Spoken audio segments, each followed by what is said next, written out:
Like everyone, I have had challenging times in my life, and while some have been more minor, some have been of the more gut-wrenching variety. But I've always been committed to the idea that no matter what the circumstances, I would still be able to create a happy life for my family and myself. And I once read, about 10 years ago, a piece of advice from the Rebbe, which is simple, yet has been so powerful and of great practical value in my life. And it was a story that I read in the book Towards a Meaningful Life, in which Rabbi Simon Jacobson shares some of the Rebbe's teachings. And the story that I read was about a Holocaust survivor who had been a teacher before the Holocaust, and he went to the Rebbe to say that after the Holocaust he just didn't have it in him anymore to teach the way that he had. And the Rebbe's words to him were that there were no words to console him, but we are day workers and our job is to spread light. And I found this so beautiful because the message is that some problems can't be solved and we have to rather spend our energy on creating light, on creating joy.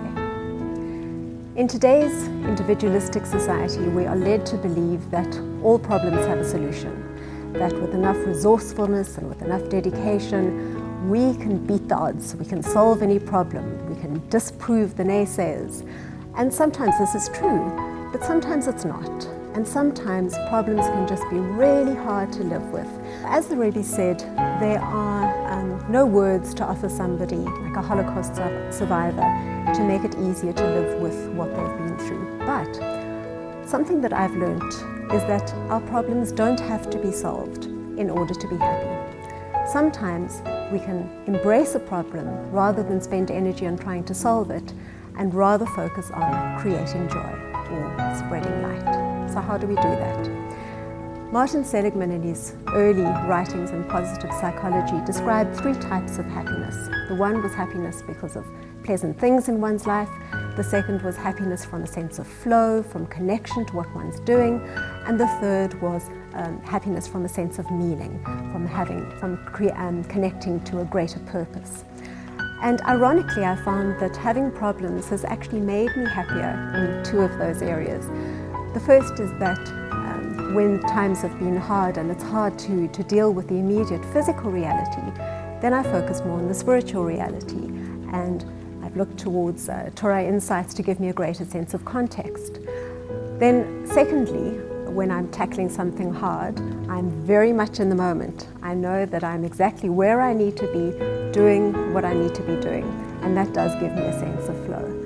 But I have found that often during hard times, there is a distinct lack of pleasant things. So I've turned my attention to happy-making projects.